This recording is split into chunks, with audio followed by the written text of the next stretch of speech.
Hello all, I'm Laura Diamond. I have been coordinating the lecture series this semester at Pratt and working with Assistant Dean Killian Riano, also Jared Rice, student who runs Pratt Futures.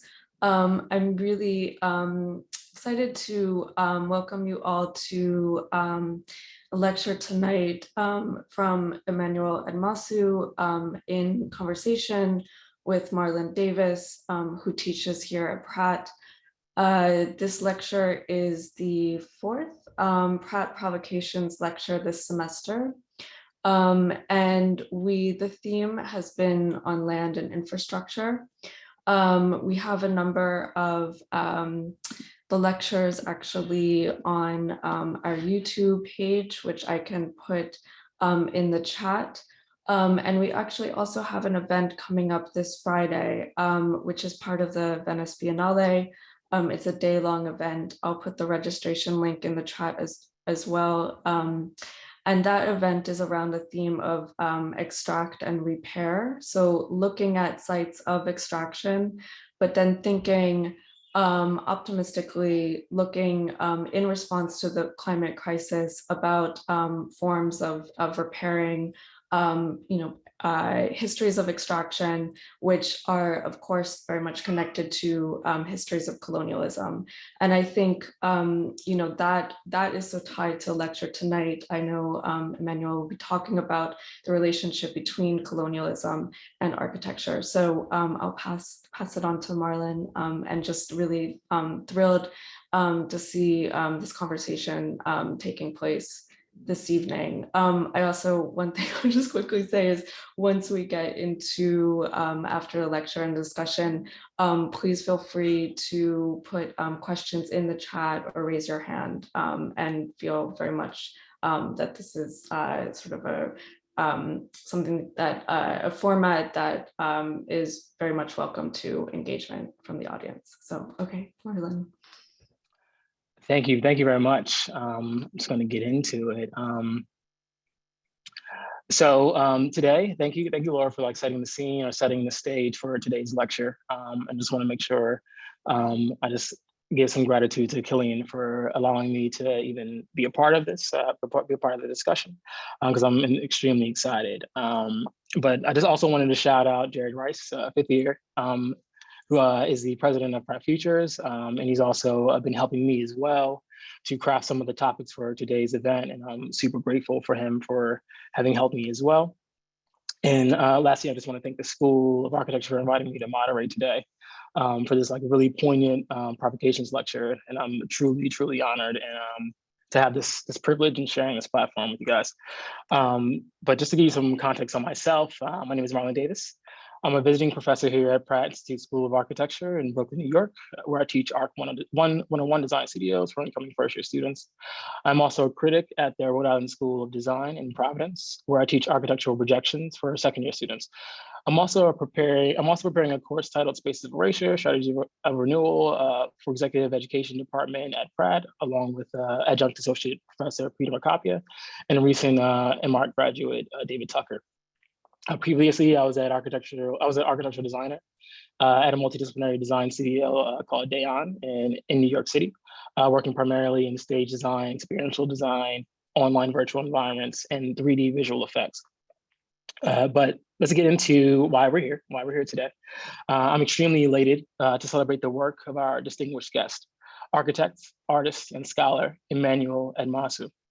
Emanuel is a founding partner with Jen Wood at Adwell, an art and architecture practice based in New York City, and by extension in between Melbourne and Addis Ababa, Ethiopia, where he is from. He's also an assistant professor at Columbia GSAT, where he coordinates the Urban Design Studio 2 titled Atlanta After Property, which I'm very curious about, and maybe we'll touch on during our conversation. Emanuel is also a co-founding board member of the Black Reconstruction Collective, who are committed to multi-scalar and multidisciplinary work dedicated to dismantling systematic white supremacy and hegemonic whiteness within art, design, and academia. And Admassu holds a Bachelor of Architecture from the Southern Polytechnic State University, as well as a Master's of Advanced Architectural Design and Advanced Architectural Research from Columbia University. where he's currently teaching. He has previously taught at RISD Architecture and Harvard GSD. I happen to be at RISD right now, which is kind of ironic because I also teach here as well. His art and design and teaching practices operate at the intersection of design theory, spatial justice, and contemporary African art. The work mediates on the international constellation of Afro-diasporic spaces. Adwell's work was featured in the exhibition Reconstructions, Architecture, and Blackness in America at the Museum of Modern Art, which I had the pleasure of seeing in person earlier this year. Their installation focuses on the immeasurability of Black spatial practices in Atlanta and the Atlantic. This lecture will address a series of design projects that are grappling with the colonial implications of architecture and urban design. Questions of sovereignty and legibility provide portals to think with the Black quotidian, spatial practices of refusal and transmutation, producing temporal moments of liberation and communality within the built environment. From Black Compound, a recent publication in Mass Context, issue 33, Vigilantism, to the Two Markets Research Project, where he has been analyzing the socio-spatial identities of two urban marketplaces, Kariako in Dar es Salaam, Tanzania, and Mercado in Addis Ababa, Ethiopia. And lastly, to their installation for the exhibition at the Museum of Modern Art titled Immeasurability. The aim is to produce a set of interventions and provocations that challenge architecture's inherent commitment to borderization. Legible to whom, the title of today's lecture, I believe, fearlessly engages with escalating demands for a recognition of social, economic, and political implications of architecture and urbanism.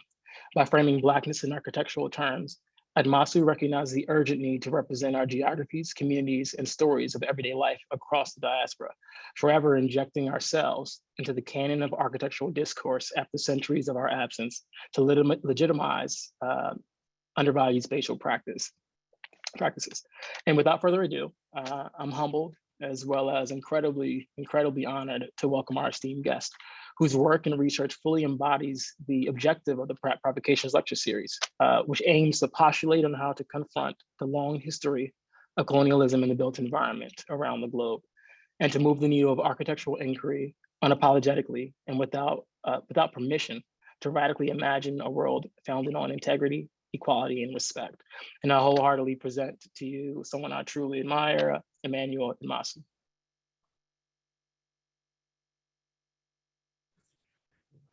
Thank you, Marlon, for that wonderful introduction.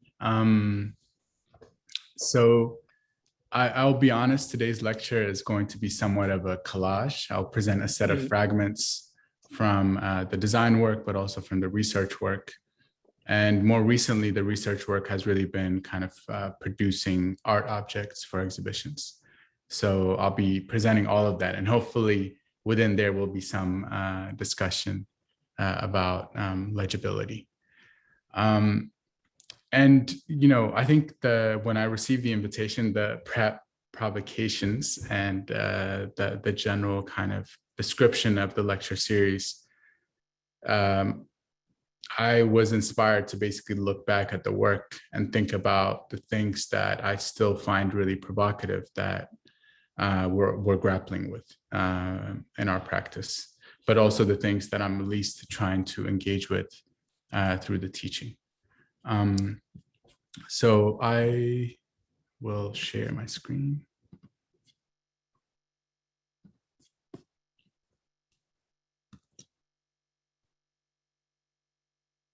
Okay, can you guys see? Yes. Okay. I just want to make sure, hold on, before I start, that I shared sound. 1 second.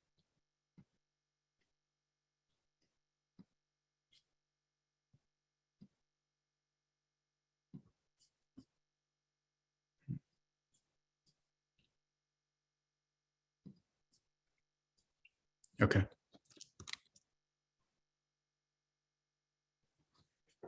All right. So a lot of the thoughts I will be, a lot of the thoughts I'll be sharing today are really grappling with this central question. Does legibility always mean increased vulnerability?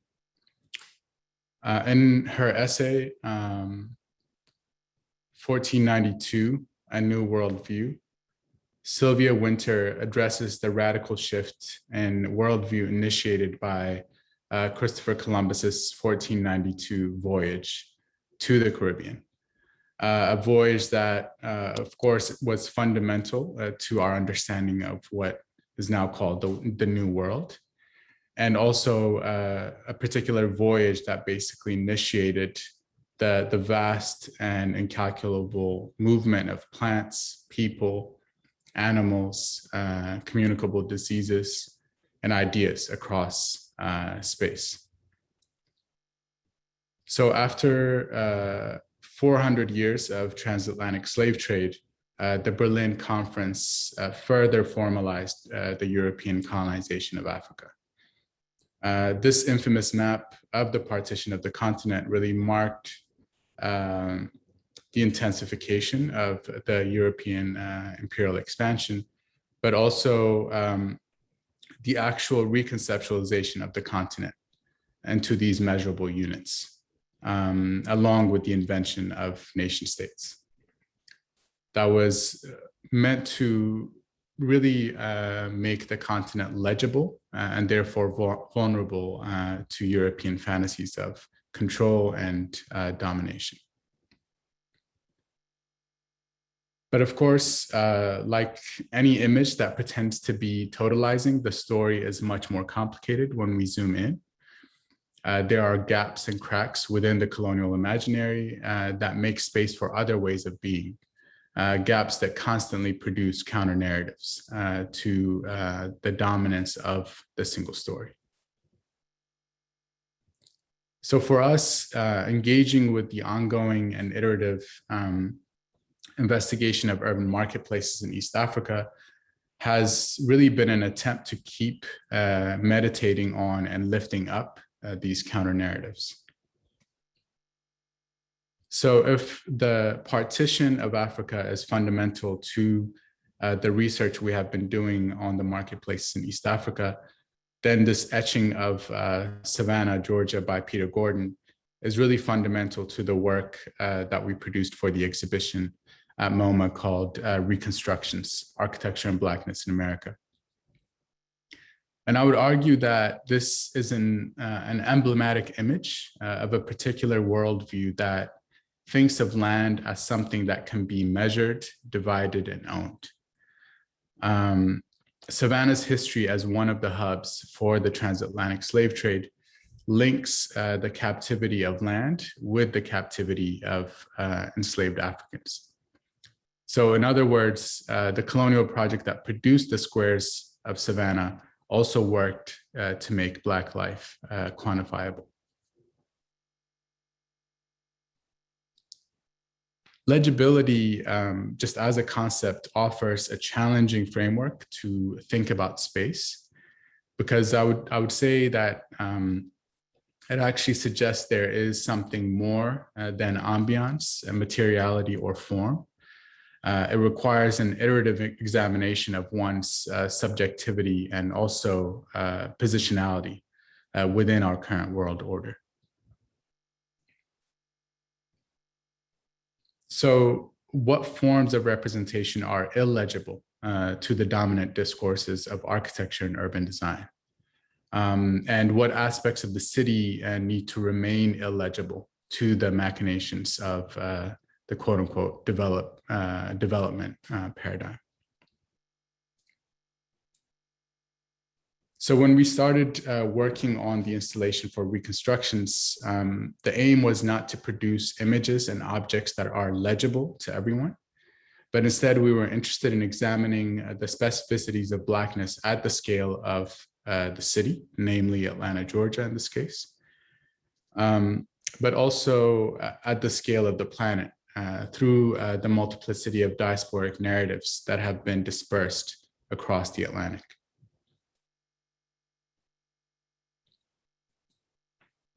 And I would say that this came from a frustration with totalizing grand narratives that claim to make Blackness, or more specifically, spaces occupied by Black people, legible.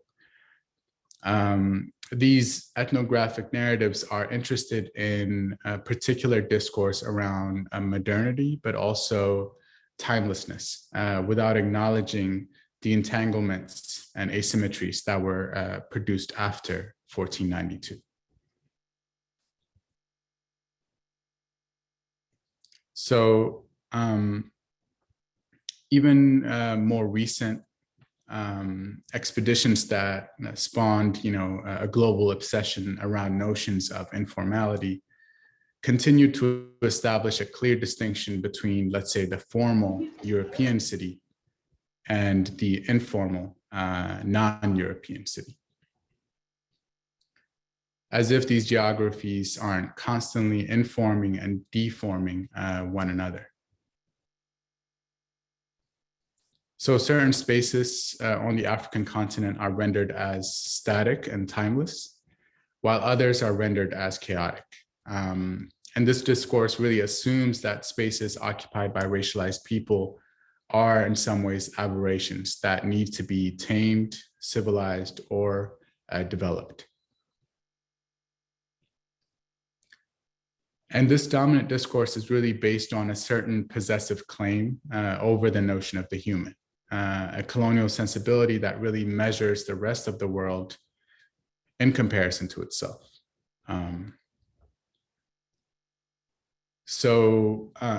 Instead, I would say we are interested in the various ways in which Afro-diasporic spaces continue to invent tactics that work against the homogenizing logics of coloniality and global capital. We are interested in examining an international constellation of spaces that practice refusal against what Saidiya Hartman would call the privatized and racialized enclosure. And this interest in various forms of transmutation, spatial interventions that practice illegibility against the ethnographic gaze is really what led us to establishing long-term collaborations with various artists and thinkers based in Addis Ababa and Dar es Salaam. For me, this work started as an attempt to reconnect with the city I was born in, which is Addis Ababa, Ethiopia, by focusing on its most intense form of urbanism. So thinking with, against, and about legibility also led us to experiment with means of representation beyond the discipline of architecture. This is a still from a stop motion animation that we produced in collaboration with the artist Ezra Wube, which was really an attempt to think about the 80-year history of the marketplace through the temporality of its materials, the materials that were actually used to construct the marketplace. And this exploration continued with a large-scale tapestry that we produced for the African Mobilities exhibition curated by Mpo Matsipa. So here again, we were trying to collapse the material history of the marketplace into 126 scenes based on the relative level of permanence of the materials used to build it.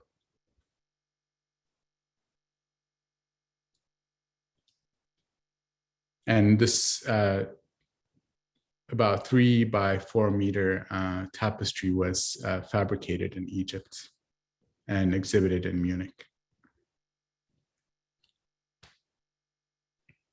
So the disciplining of architecture has really been described as an attempt to concretize existing regimes of power, building monuments that demonstrate control and dominance. But what if we're interested in the vulnerabilities of monuments? For example, this particular building in Mercato called Tana was initially designed as a materialization of individual wealth for one of the wealthiest businessmen during Haile Selassie's feudalist regime, but it eventually ended up becoming a distribution center for the succeeding pseudo-Marxist kind of military junta. Again, demonstrating the instability of architectural symbols and how these structures continue to gain new meaning based on the shifts in ideology.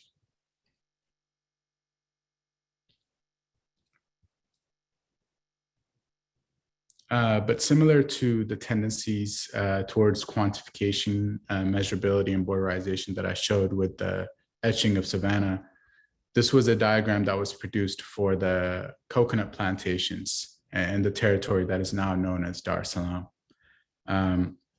In a way, reconceptualizing the whole area as a vast coconut farm for the Sultan of Zanzibar. But this 9 by 9 meter grid continues to really shape the urban form of the city, really transforming the people and the environment as measurable units for extraction. And that actual unit ended up being slightly expanded to provide plots for single family homes within the segregated master plan during the colonial era. And eventually it also determined the actual metric for one of the most iconic buildings in the marketplace. This is the Kariko Market Hall. So in this case, what's interesting is that the coconut tree is actually reconceptualized as a space of gathering because the shade provided by the coconut tree really established the initial zones for the original marketplace. And at a moment of post-independence optimism, also with Julius Nyerere introducing his political philosophy of Ujamaa, which really means familyhood, a Tanganyikan architect named Beda Amuli was commissioned to design this building, again, as a distribution center for the socialist government. And these concrete funnels became, in a way, metaphors that harken back to the coconut trees that occupied this area.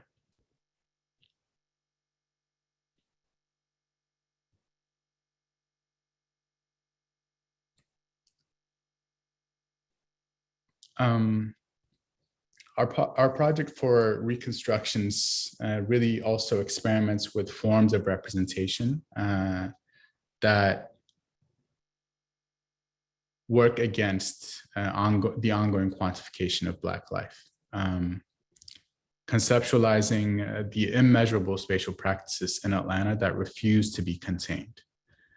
So I would say that it is a project that thinks about the ways in which people continue to dissolve these boundaries, changing the meaning of the landscape through communality and various forms of togethering.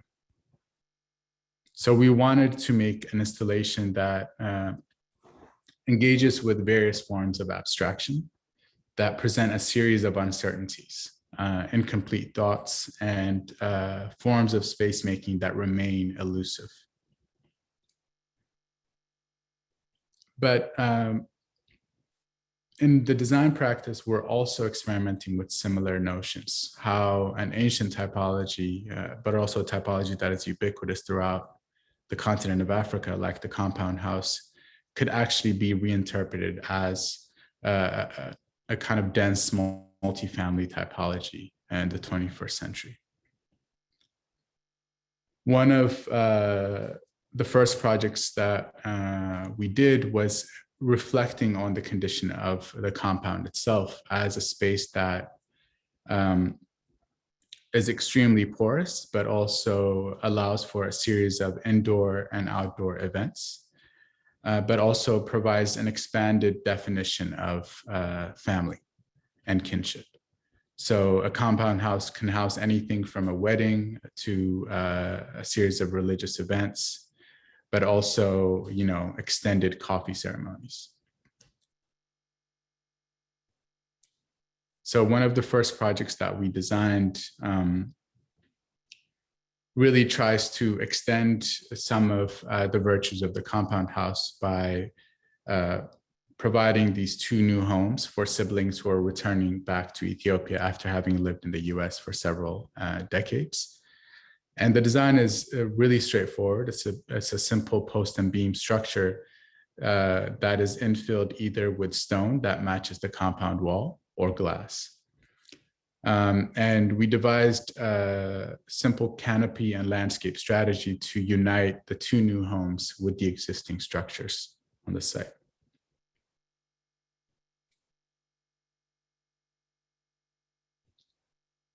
And here you can see a site plan of the project with both the existing house that was built by their father, other structures on the site, and the kind of landscape strategy that links it with the two new houses.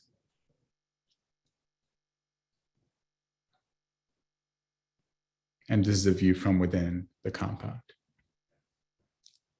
So we were constantly trying to think about the compound house as a typology that needs to be reframed, but also as a typology that can potentially multiply both vertically and horizontally.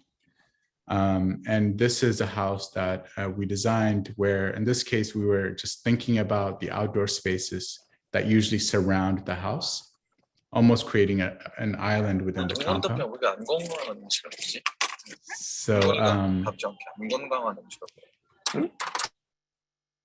So we, instead of positioning the house at the center of the compound with the outdoor spaces surrounding it, we basically decided to divide up and disperse the gardens throughout the compound. So created a series of these sliding volumes of indoor space that produce these micro courtyards. And the house is extremely porous on the east-west axis, but relatively opaque on the north-south, allowing for these pockets of privacy. So here's an overall view of the house with the gardens and the sliding volumes.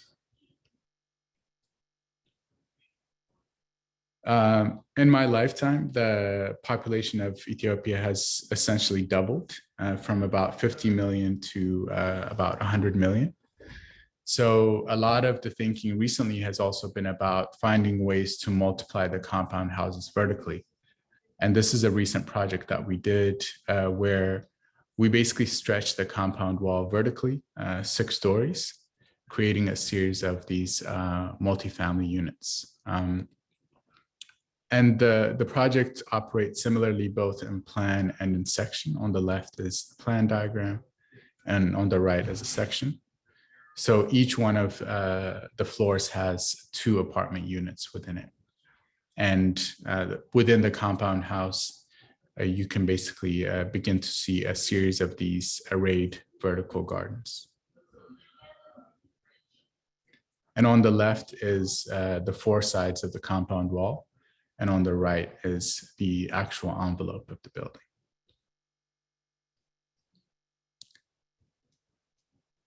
And this is a view of the project from the street and a view of the project from the entrance.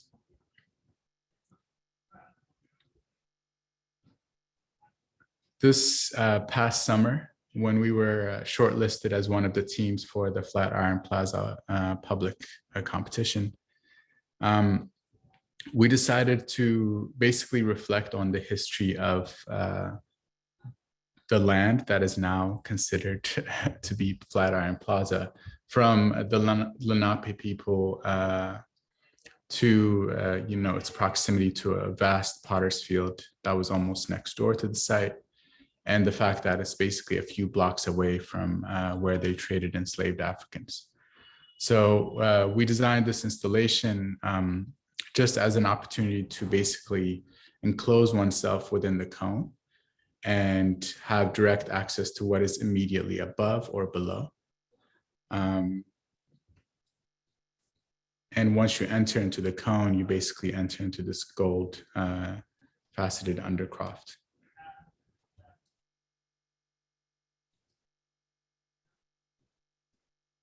And this is a view of it from above. We just learned today that we weren't selected for this project, but I decided to show it anyway.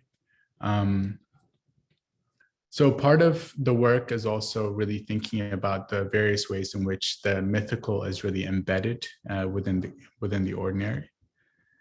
And everything spanning from a slight shift in policy that might completely redefine a pedestrian experience within the city.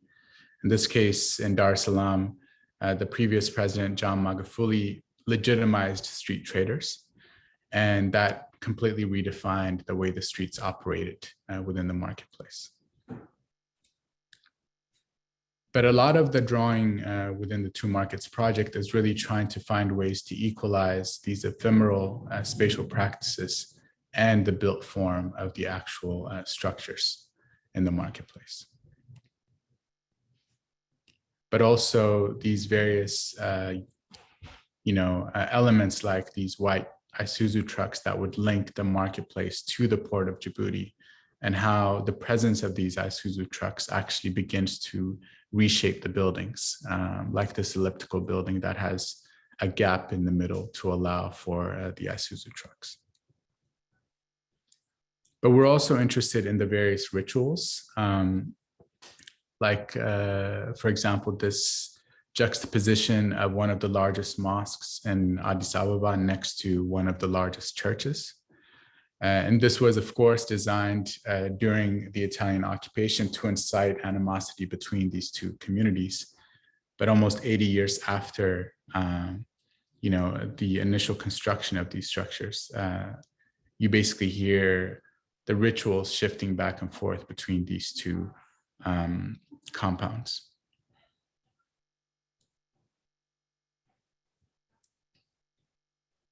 And the various forms of consolidation and collective ownership that actually exist within the marketplace to work against, displacement and dispossession that is happening both in Mercato and Kariko. And I want to basically also reiterate the fact that we're interested in investigating contemporary forces that are actually shaping these marketplaces, like the increasing and overwhelming influence of the Chinese government in shaping African urbanism, like this bus station, which is part of a larger network of transportation, both in Ethiopia, but also throughout the continent, that it's almost exclusively being built by the Chinese government. And the CGCOC group is the largest construction company in the world, a Belt and Road Initiative contractor that really gains a lot of its revenue from building transportation infrastructure throughout Africa.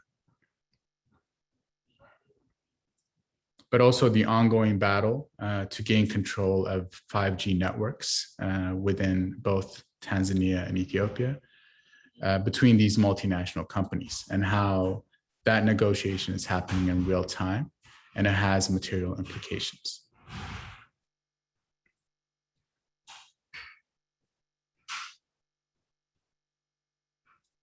So when thinking about the tapestry for the exhibition for Immeasurability, we were, of course, thinking a lot about the Atlantic Ocean and all of the incredible work that is being produced by the African diaspora that is also kind of meditating on the precarity of Black life and its connections to the Atlantic Ocean.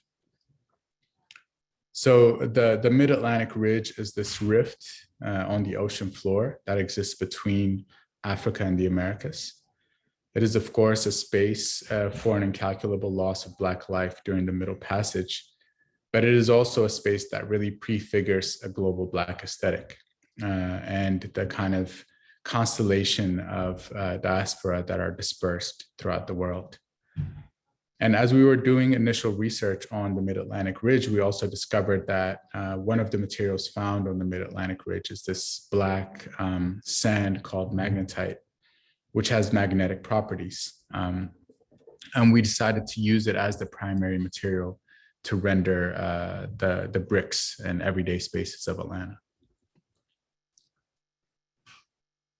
So a lot of the work was done through iteration. We were producing a series of drawings and working with Flanders, who are the fabricators and the only fabricator in the world with a loom large enough to produce a tapestry of this size. So we kept working on the tapestry as we were also working on the ATL bricks, these everyday spaces. And these are some of the references that I was talking about, especially within the African diaspora that is thinking about the Atlantic as the space of meditation.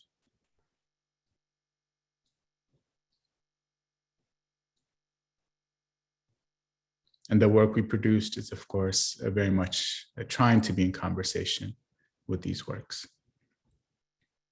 But also more specifically within the Atlanta context, we were interested in the overlap between the forest, which covers most of Metro Atlanta, and these clearings within the forest that basically present these everyday spaces for Black life, and how those spaces continue to be represented in pop culture. All the way from elevators to, let's say, Chanel by Young Thug. But also how the forest itself represents the terror of the mundane, how the forest could be simultaneously a space to escape to, but also a space that is embedded with a lot of generational trauma. So we were thinking about the overlaps between these quotidian spaces and the forest as a way to think about Atlanta. And we were doing a series of these image studies, just kind of quickly thinking about the significance of Waffle House, for example, within the context of Atlanta as an extension of the nightclub, and how that becomes a space to think about the mythical nature of these spatial practices.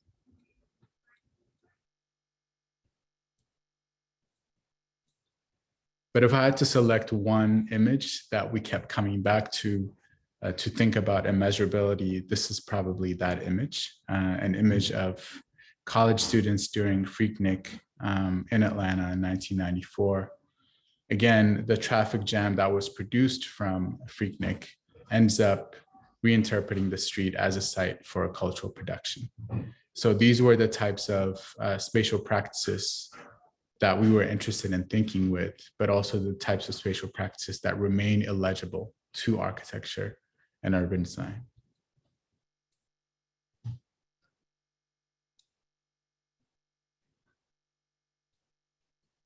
So part of the experiment and representation was also thinking about the actual transformation of the material. So we were working with the glass department at RISD, trying to find ways to slowly transform the Black sand into Black glass. So we were testing various temperatures, but also various compositions for the mix of the Black sand in order to kind of get to a point where we're beginning to suggest the flow of the materials and the ways in which it begins to dissolve.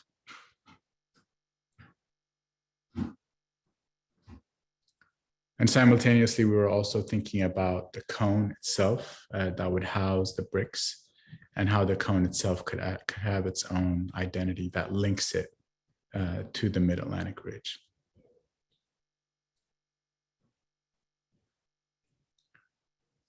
One thing that's really important to note is the fact that Atlanta, as the city that we call Atlanta, Georgia now, was produced to basically link the port of Savannah to the hinterlands. So it was this point of overlap for state-funded train tracks.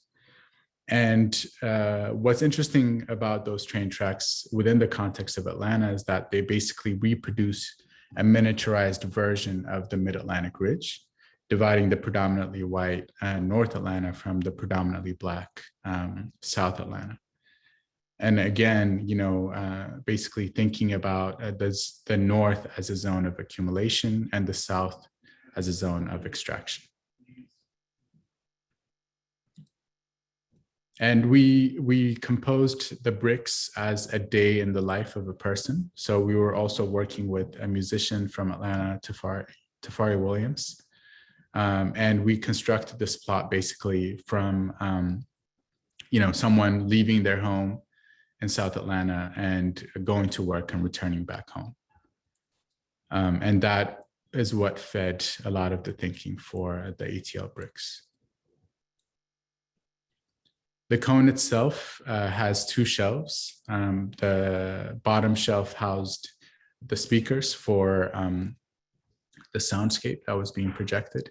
And the top shelf had a series of these magnetic robots that would shift the black sand that was on top of the black glass. So here you can see us doing tests of the black sand moving on top of the glass. And here you can see 160 unique cleats for the individual bricks. And here on the left is the installation, ATL bricks, and on the right is a detail of the tapestry.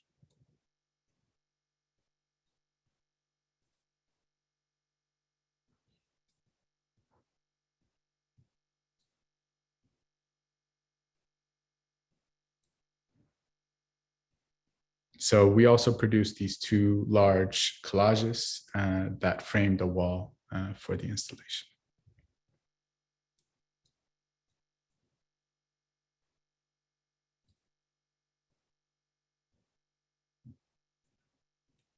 How are we doing time-wise? I think we're doing pretty good in terms of time. We're about at 45 minutes, so I think we're on pace. So if we have time, I'll play two videos with the soundscape and ATL bricks. I think that works for us. Yeah, let's do it. Can you hear it? I cannot hear it yet, actually. Okay. I might have to stop and reshare. Yeah, that's cool.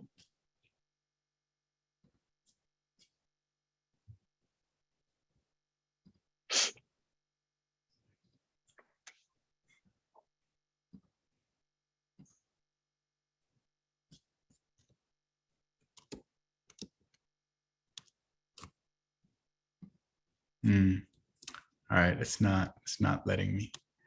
But I'll just play the video for now.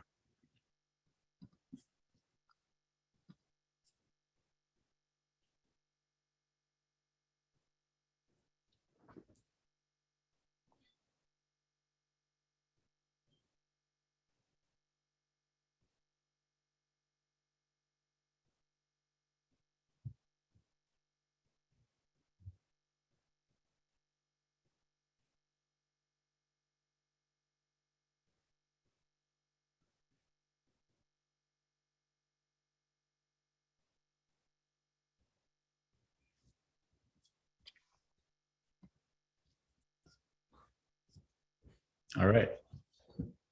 Well, thank you, Emanuel, for such a important lecture and conversation to start us off. I think that just to frame our discussion today, after having some discussions with you, I think it's definitely important to maybe frame the conversation around that initial visit that I had when I first encountered your work at the Reconstructions exhibition at the MoMA.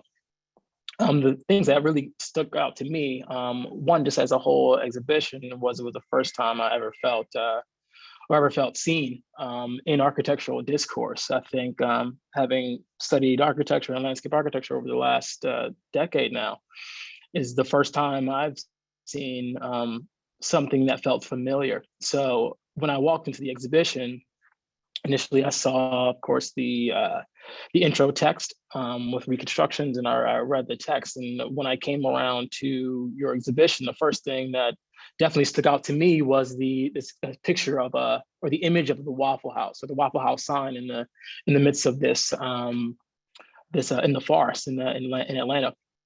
And for me, I think you talk about this idea about immeasurability, or these things that are hard to even quantify. But when I saw the image upon seeing the exhibition, and it's the way that the exhibition was designed, I think it was perfect how the walls begin to kind of converge, and then you have the cone. And I saw the two images of the Waffle House. I felt comfortable. There was a certain comfort that I got. It's something that I'm not sure if the everyday viewer or someone that's kind of outside of outside of Blackness may not really even see. So that was the first thing that I was super intrigued by, because when you think about that idea about immeasurability, I don't think anyone would ever be able to quantify how I felt. It was kind of like a beacon of safety, and that's kind of one thing that I was interested in. Was there a reason? Because you connected it also to one of the images I saw during the presentation, and just doing more research. There was an image of Paperboy from Atlanta. And I guess kind of the analogy that I could think about is in architecture, especially in architectural discourse, there's nothing or no beacon for me as someone that is Black in this space, because you were traditionally shut out. But that was the first exhibition, especially at the MoMA. It was fascinating to see these images or this symbol that really, to me, embody the entire exhibition, and just the idea of talking about these parts of Black life that are you can't really quantify them. I keep coming back to that because I don't know if someone from outside of Blackness would really understand that. And that was, for me, what made it super personal and super poignant, because it was less about these ideas about primarily Eurocentric ideas about representation, about legitimizing everyday life, because I've never seen it. I've never really seen it in architecture. So when I first saw it, it was incredibly, it did feel like a safe place to be in the midst of the exhibition. How did you begin to bring Atlanta? Like when I think about Paperboy, I know when he was lost in the woods. If for anyone is unaware of what Atlanta is, it's a show by artist Childish Gambino, who is a writer. And Paperboy is he's one of the main characters in the show. And then one of the episodes, he gets lost in the woods after having some intense traumas. But he goes through this kind of like dreamlike, I guess, he just gets lost in the woods, and he goes through a number of visions in his head, encountering different people that might be like ancestors or people that are also Black within the woods.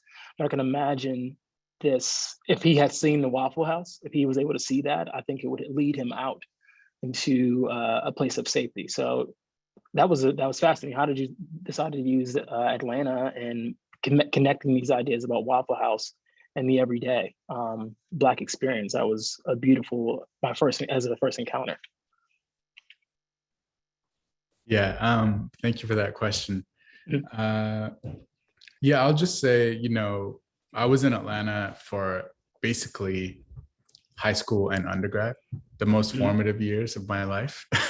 So a lot of my experiences in Atlanta were, especially once I was an undergrad, were about these spaces that we were able to go to after the nightclub, or the spaces that we would go to take a break from school or from studio, right?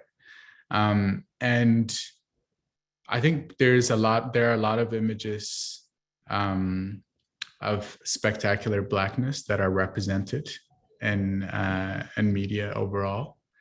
And I basically thought this was an opportunity for us to reflect on the spaces that I found a lot of comfort in, but also I found familiar and incredibly generous, So Immeasurability was simultaneously a critique of the ways in which the discipline values space, more specifically space that is occupied by racialized people. But also it's an opportunity to tap into certain experiences that can't really be verbalized or that can't really be drawn. And that's why every time I present the project, I try to present it as a prototype of an ongoing experiment, because I think trying to represent immeasurability is maybe a lifelong practice or project. But we wanted to work within a realm that was not as rigid and as clearly defined as architecture typically is. And this was work that was being produced in conversation with incredible scholarship in Black studies and the phenomenal group of advisors that the curators put together. So from day one, I mean, like when we received the invitation email, we received a folder with a set of readings. So I think the curators and the advisory board knew that there was a lot at stake from an intellectual standpoint. And the show was going to be provocative no matter what. So we wanted to be able to move the discourse into a territory that it doesn't typically enter into. But first of all, I would say, like, I'm glad you feel that way. And I think the fact that it produces varying degrees of legibility for different people is actually part of the ambition for the work. For example, whenever I gave a lecture at Clemson about 2 months ago, I didn't have to explain anything about Waffle House. I just show the slide and I move on and everyone gets it, you know? Right. But here in the Northeast, a lot of people haven't been to Waffle House, so they don't necessarily understand the cultural significance. And I think part of the labor sometimes is trying to explain something that is embedded in a place, that is embedded in a history. And in our attempt to try to make it accessible universally, we begin to compromise its value, but also maybe compromise its power, and you know, and helping us understand different ways to be in the world. So yeah, I mean, I don't know if that's in line with the direction that you were framing the question. I think one, because you gave a lot of insight, one, on the process, right? You talked a lot about how maybe Laura Wilson, when she introduced the project to you, you had to do a great degree of research. So there was a lot of, I think in our call when we spoke a little earlier last week, you talked about this, I guess this kind of this strength in Black intellectualism that, you know, began with the research. Like it really was rooted in this kind of intense investigation using readings that were assigned and intensifying your research through material, through and then also connecting it to everyday life, right? So when you talk about Atlanta and thinking about Waffle House, like I think you're correct in definitely saying that there are people in the Northeast who may not really get that. You know, there's not a lot of Waffle Houses. There are not very many at all, really, in the Northeast. That even as a Black American person, a Black person, having grown up in New Jersey, it's not something that's super common, right? But having taken time or having spent a lot of time down south, that's something that was familiar, and also related to pop culture. You know, you showed some images of people like Young Thug, who I'm definitely familiar with, someone who's a fan of hip hop, but then also Outkast, and like thinking about the Dungeon Family and thinking about the significance of them as creators, or just people that are thinking about our journey from, you know, through the Middle Passage, you know, all these connective tissues within pop culture that you reference, even Freaknik, like, you know, for me, even growing up in the Northeast, that's something that I knew about, I heard about. It was kind of like part of this mythology about the South and this kind of connection to HBCUs and this connective tissue of also Black intellectuals, but also having the ability to celebrate life every day. And then how that in essence recreated its own, or created its own kind of spatial paradigms, and with the traffic jams that you mentioned. So those for me were incredibly fascinating ways to begin to talk about Black life. But I guess my question is, I guess another question that kind of came out when you were talking was this idea about Black life being measured, like can it even be measured? But then how you actually decided to represent some of the ideas around the Atlantic Ridge, right, the Mid-Atlantic Ridge. So for me, I have a super connected, I guess, understanding of like the Middle Passage, because my parents and family are the result of slavery, right? Having come from Africa over into the U.S. And then one thing that you mentioned in one of your articles is that when you came from Ethiopia to the U.S., it's like in essence, you crossed the Mid-Atlantic Ridge and became, went from being Ethiopian to Black, like going across that datum.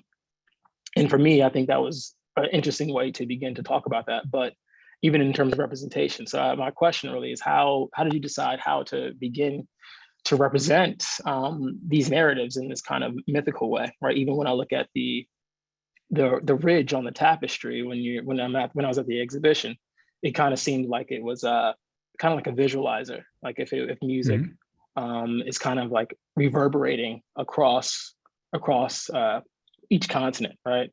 So how did you decide to use those elements in terms of your representation?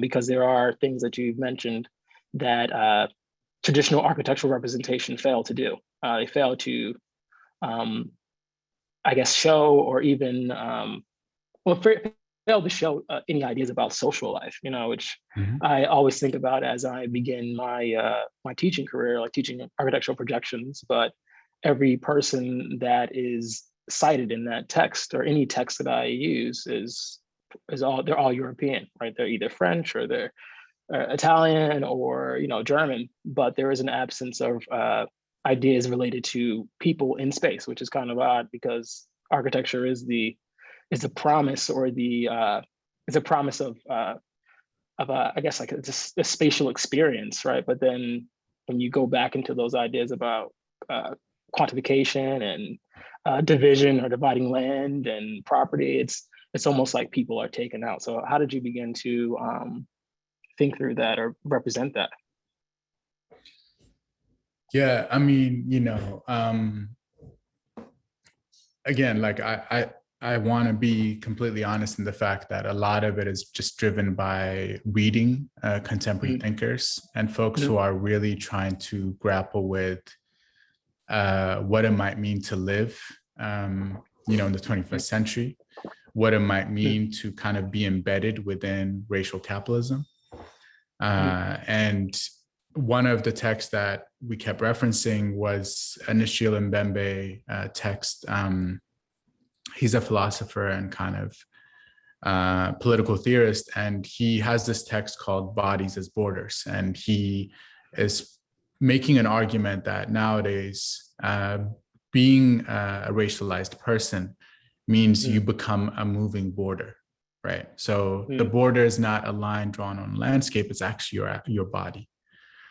So in conversations and in thinking about this notion of bodies as borders, in one of our workshops, because I am maybe one of, I think I am the only person out of the 10 of us in the show that was born on the continent.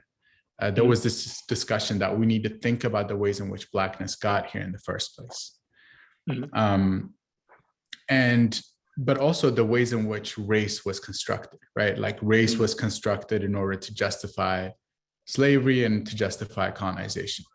So at the end of the day, everyone came from a very particular ethnic group, a very particular history in Africa. But the moment people moved across the Mid-Atlantic Ridge, they became quote unquote Black, right? Which is a designation in relation to whiteness. So it's an attempt to homogenize Blackness in relation to whiteness. And we just kept thinking about that, like this is the space for the formation of Blackness and for the invention of race, an actual geographic location. So a lot of the drawings were us trying to grapple with that, but also us trying to think about contemporary algorithms that devalue Black life, and how a lot of the racism that we encounter now is basically being transferred over to the digital realm. And the digital realm is becoming incredibly powerful in the ways in which it forecloses Black life. So a lot of the notational systems were thinking about both physical conditions, but also non-physical conditions that are creating borders around Black potential.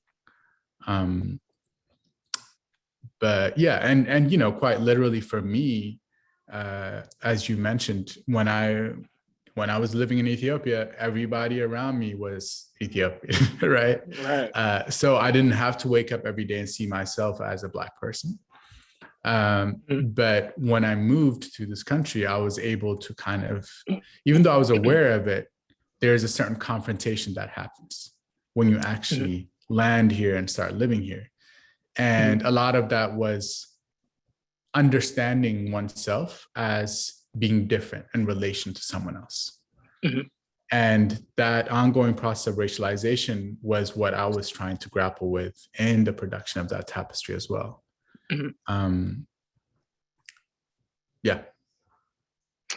Yeah, I think that some of the things you mentioned about the body as border are things that have to be contended with every single day. I think as an educator or as just someone that, you know, has degrees or multiple degrees, you know, someone might expect or that I walk around as if people understand that about me. But one thing, and I'm sure you understand too, is when I leave this building, right, in RISD, I know for a fact that you know, at least something that we found out or something that we've seen for a long time, that our bodies are definitely things that become incredibly racialized, and in my presence in a spatial environment with people that may not understand or know who I am or where I'm from, have to constantly be contended with. It's really out of an act of survival, really. You know, I think those are things that we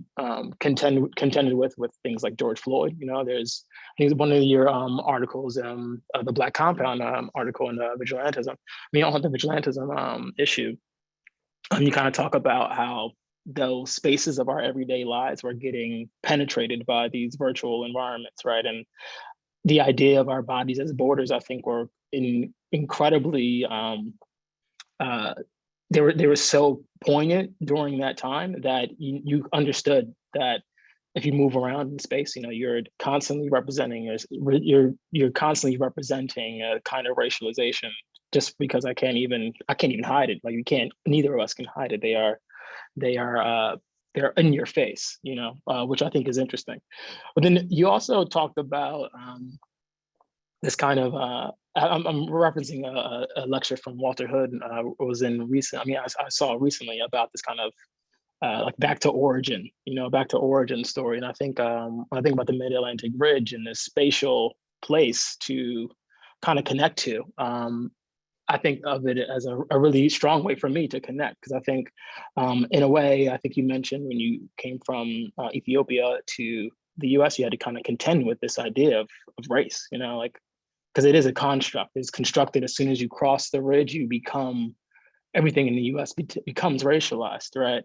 So that is something you had to contend with. But I think the way I've related to that is in 2019, I was able to go to the continent for the first time. I was in Morocco for a little bit, and then to Ghana. And then that kind of shift out of like this racialized space, you could feel it. You know, when I went to Ghana, you mentioned this idea of a compound, and something I had heard about, but I didn't really know. I had no idea really what the idea of the compound is. And obviously there are probably differences and connections with the compound in Ghana versus in Ethiopia, but there were some cultural things that I thought were definitely maybe unfamiliar for sure. Being in a space that, you know, where I'm not really racialized. You know, I'm in a place like Ghana, right, where obviously when I walk around, I might obviously come off as American, just probably because of how I walk, what I wear. You know, I don't even have to speak, and people knew that I wasn't from Ghana. But this idea of the compound and how it kind of contains all these cultural important spatial practices that, you know, also can't really be, I guess, measured in a lot of ways. And that was one thing that I felt was familiar, or this familiar piece of the compound that I feel doesn't get diluted even over hundreds of years of servitude, and also trying to reconstruct the world for ourselves. Those things don't don't get severed, even through such a traumatic history. So I wanted to hear more about your idea about the compound, because I think those are really, really rich ways to discuss Black life, not only on the continent, but also in the U.S. too. Because when you talked about the compound and this permeability of people, and this feeling that you can't even, this feeling of communality that you can hardly even describe. It's almost sublime. Like I felt that same energy that I feel like when I have my family, and my family is definitely very close knit. I have a large family in Philadelphia that oftentimes come to my family's house, and it's right outside of Philadelphia. It's a suburb that is Black, which is a conundrum in itself. But when I'm there, I felt similar to my time in my friend's compound in Ghana. It just felt like that same love, that same ability to make me feel at home there. Like I felt like family there, which I know for a fact is definitely something that I experience and my family outwardly portrays. Yeah, I mean, the essay you mentioned, I'm basically trying to trace my experience living in a compound house in Addis, and then comparing it to living in a suburban kind of single family home in the suburbs of Atlanta when I moved. Mm-hmm. And, like you said, these things are very, very difficult to talk about, and they're very difficult to draw and visualize. And, for me, my parents didn't move with me, so I moved with my aunt and with my extended family in the single family homes in the suburbs of Atlanta. We were trying to reconstruct the rituals and the experiences that we had within the compound houses of Addis Ababa, And these are not necessarily architectural ideas, but they're basically tied to a certain ambiance of togetherness and a willingness to, do the few things of care and maintenance that preserve a community. And Tina Kempt has this really amazing essay where she's reflecting on African American space as a space of prefiguring. How no matter what space you're in, you're basically trying to prefigure a sense of liberation. And I think you could do that in a compound house in Ethiopia, or you can do that in a single family home in the suburbs of Atlanta. And I think that agility and ability to kind of reinterpret these spaces from spaces of subjugation into spaces of liberation and joy is fundamentally what I think all of us should be doing. And a lot of that thinking was trying to learn from the virtue of those spaces that I was most familiar with, and finding ways to re-inject them in the design work that we're doing. But I think it's important that we don't limit these ideas to the nation state either, because there's a certain violence in this idea of the nation state. And that's yet again another thing that was invented to legitimize colonization. So for me, it's much more interesting to think about an international constellation, that has its own contradictions, that has its own hierarchies and overlaps, and how we can continue to be in conversation and in community, by establishing connections across space. Yeah, I think that when I was reading the article, when kind of, I guess, challenging our ideas about kind of co-opting these ideas of borderization that can be dangerous, right? They can be in a way isolating as well. So to kind of question that in a sense is also, I think, important to think about, because they can become, since they are inherently created to create these moments of conflict. There's a literal wall, that you have to navigate. And that was something I thought was really interesting. And then also the idea of maybe this is more like a anthropological discussion too, about what everyday life is. It may not be, or may be a traditional architectural way of measuring life, but to me, it really legitimized Blackness in the conversation of architecture. And then lastly, there was a word that you used in the beginning of one of your articles. It's survivance. That was interesting. I think the meaning that I was able to tease out says the condition of self-reliant or communal survival without the social or personal indulgence of victimization. So that was a really interesting way to start talking about this idea of the mythical, or like this mythical idea about Blackness being able to constantly navigate traumatic issues, whether it's coming across the Mid-Atlantic Ridge and dealing with the history and the long history of slavery and colonialism and neocolonialism today, and how that rears its head out in a much more a covert but even more sinister ways that we have to contend with every day. So tell me more about, I guess, that idea of, or the word survivance and what it meant to your research, because I thought it was fire. I mean, excuse my vernacular, but when I was using it as when I was reading and thinking of that as a starting point to investigate more of your work. And I think there was also a relation to a Native American or an indigenous sense of dealing with the traumas of genocide just in the Americas. But it's almost like a state or a way of living to kind of operate in a in between life and death, and being able to overcome these ideas around overcome these traumatic issues. I would love to hear more about that that usage of survivance. Yeah, just to be clear, I mean, I think what you're referring to is actually the editors for the eFlux series that I wrote, the essay Architecture Without Measure. The whole series was called Survivance, I think.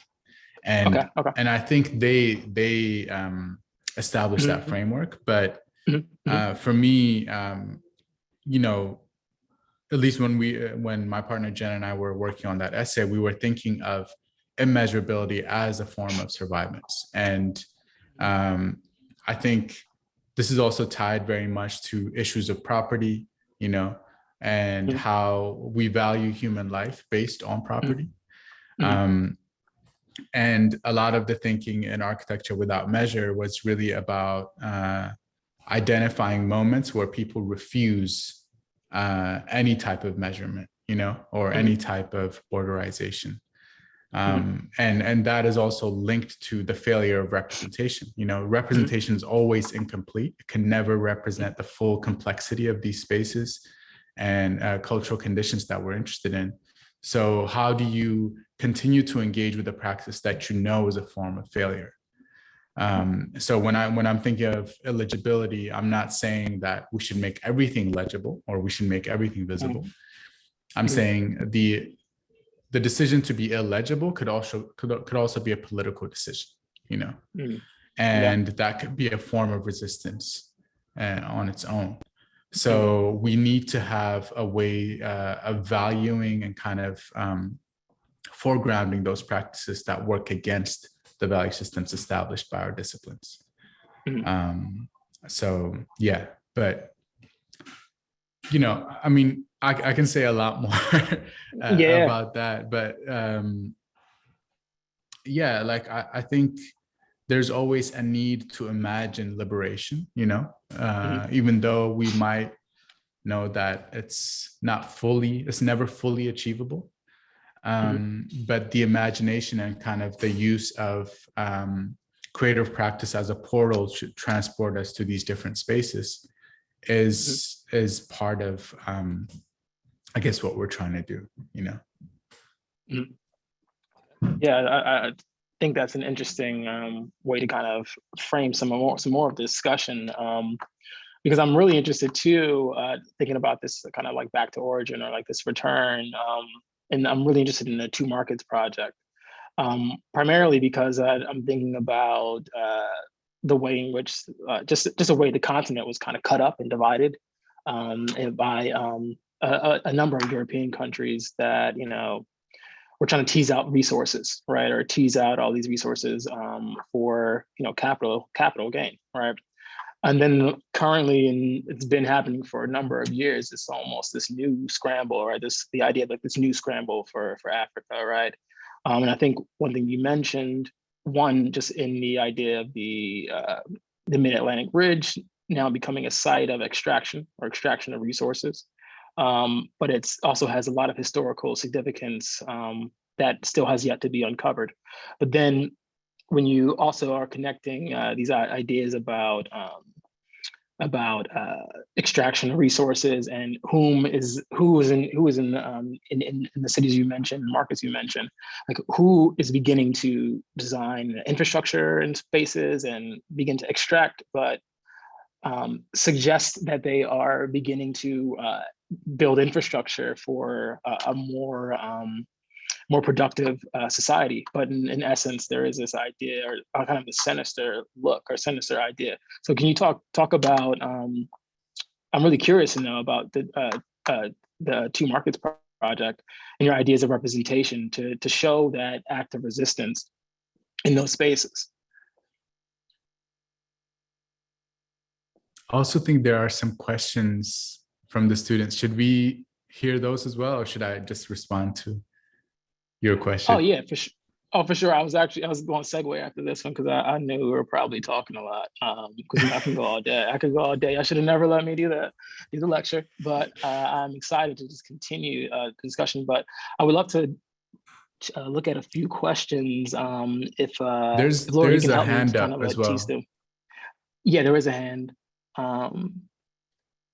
Okay, let me take the. So maybe if that student asks, then I'll answer that one and the question about two markets together. Yeah, that works.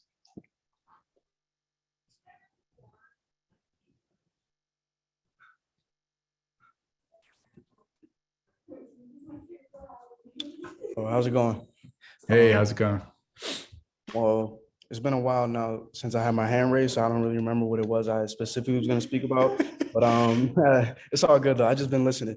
But I just wanted to mention the fact that I actually have been to Ethiopia myself. I have family in Ethiopia, so I actually stayed in Addis Ababa and in Shashamani. So I understand the aspect of when you said being in Ethiopia and you're only seeing people who look exactly like you, and then coming back or coming to the US, and now you're experiencing a whole different aspect of this idea of race or separation between people. So I know a lot of people told me I was going to have a culture shock going to Ethiopia, but I actually had culture shock coming back because it's like, now I'm looking at all these different types of people and the separation where in Ethiopia, it's just like everything is kind of whole in terms of the people based on the identity. Everyone has a common identity. So I think it's important to even highlight on the fact that there is a clear, and we know that there is a separation within, we could say the US regarding to race,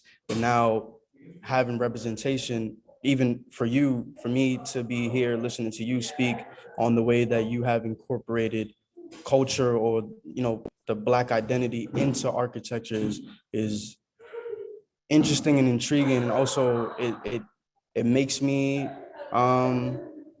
I can say it makes me feel more comfortable because now it's like I see that there's a direction or area for me that I actually exist in. So that's just a comment that I wanted to make in regards to everything.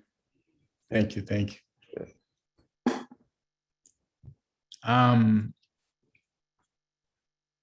Yeah, I mean, like to answer your question, Marlon, about two markets, but also maybe to touch a little bit on the comment just now.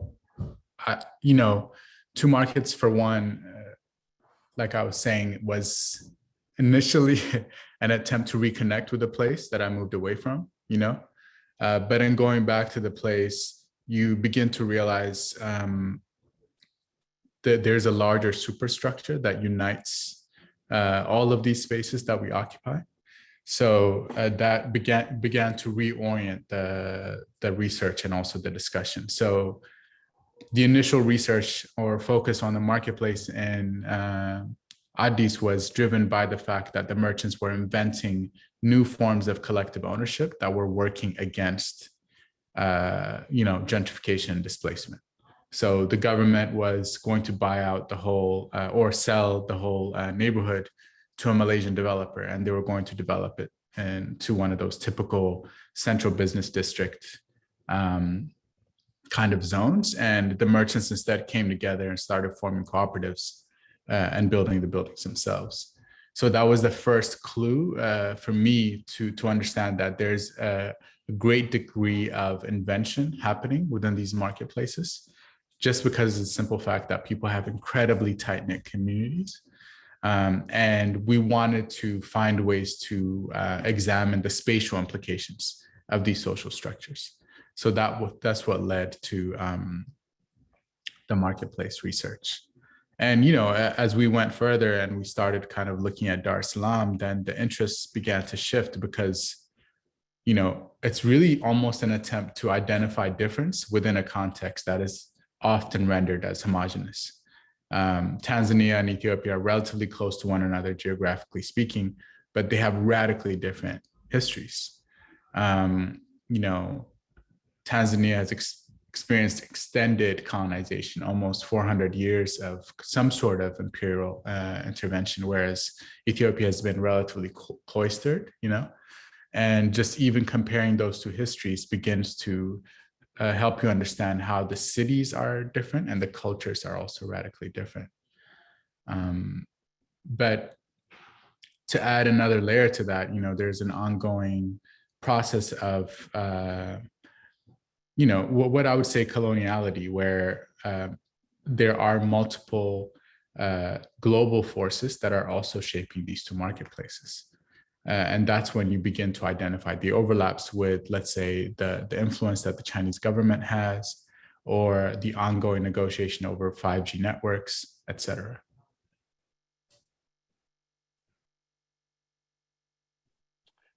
Thank you. I'm going to point some of the questions to. There was a question by Sydney King. She said, "Where can we find a couple of the texts that you're mentioning, and not some of the research that you've done?" Oh, the two essays that Marlon was talking about is an essay for eFlux called "Architecture Without Measure: Notes on Legibility," that we wrote recently. And then there was another essay, Black Compound, which was written for Mass Context, their issue called Vigilantism. Thank you. And the Tina Kampt essay that I mentioned is a foreword for a book. I think it's called something, it's a book about African-American space. It's actually edited by one of your professors at Pratt. I'll touch base with them. I'll look into that too. I wanted to get into some questions that came from Jared, who is one of the leaders at Pratt Futures. He's a student at the school, and his reading of some of your work and some of the questions he's had as a student at a larger institution with financial structures that are connected to this kind of colonial thinking in some ways, and also kind of postulating on what that feels as at what point do you draw the line? I think that was one of the biggest questions that Jared posed from some of our questions about how does one kind of draw the line between co-option in spaces that are still institutions that have political connections and political responsibilities or ties, or have family ties. Like how does one navigate through a place like the MoMA, that in a lot of ways can come off anti-Black. But that was a question that was asked from him, like how does one navigate in that space when dealing with these questions?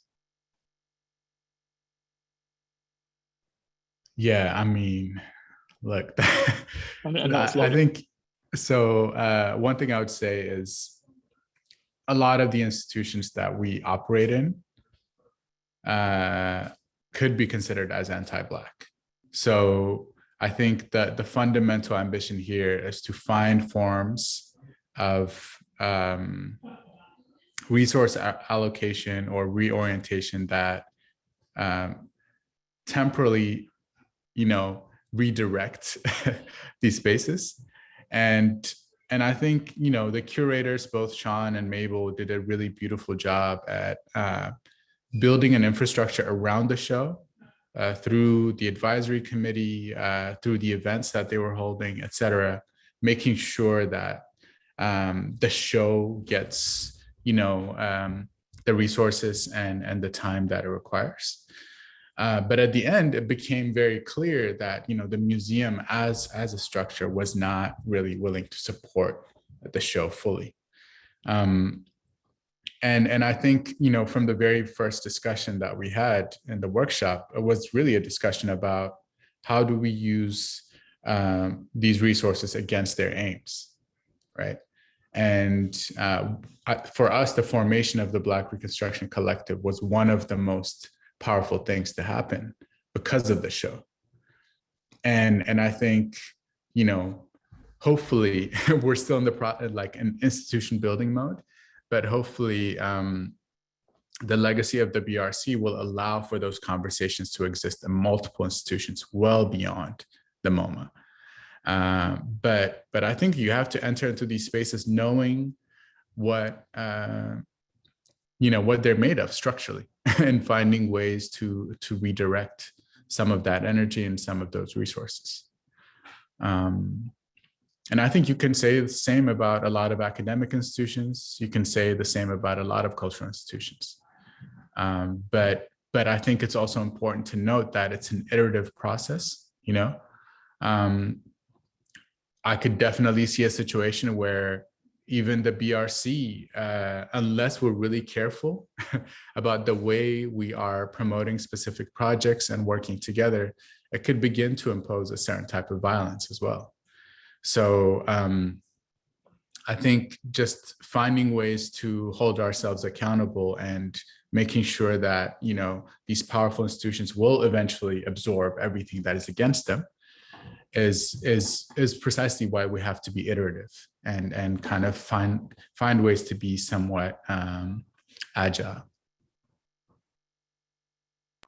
Thank you for engaging that question. That was a little loaded, but I think it's a necessary question to think about, as I think a lot of the students, at least from my conversations with Jared and some other students who we mentioned, that they were curious about finding ways to, I guess, approach the idea of decolonizing institutions or all these really, really deeply ingrained systematic elements in our world, and especially in the US, how to navigate through those, which, I'm sure you encounter. I definitely think about those questions as I navigate through different universities, but thank you for giving a pretty honest answer about that. Also, I just want to make sure anyone that has any more questions, feel free to definitely engage, but I think we're going to probably wrap up soon. So if there's any other questions, if anybody wants to put up their hand or anything, I definitely want to encourage to, go for it, or post in the chat. But I think, just to be honest, I'm having a great time. That's probably why I'm talking so much, but I appreciate a lot of your work, and it's definitely inspired myself and a lot of students here at Pratt, which I think is the biggest reason why I think that your presence is so necessary. But Sydney, I think Sydney has a question. I want to give her the floor. My bad. It's not necessarily a question. Before you go, because I don't know when's the next time this will happen. So I'm gonna say it now, and I just want to express my, I guess, gratitude and appreciation, because like I was talking about earlier, when I've noticed that that culture shock, as people who come from the continent and then back to, but then people who are from here who automatically have those feelings, and to be a constant thing. So like, Olalekan and a couple other people too who come from the continent and come over and also have these same ideas of familiarity and this ephemeral and this recognition. And so I just want to say it's kind of cool. I don't know, it's just nice to see it's a commonality thing. And sometimes, somebody who's from here, you think you might sound crazy trying to find these solutions, and to know that it's also throughout the diaspora of a commonality is just something that's familiar in itself, the idea and the concept. But also, thank you for the text. Definitely helped with my thesis.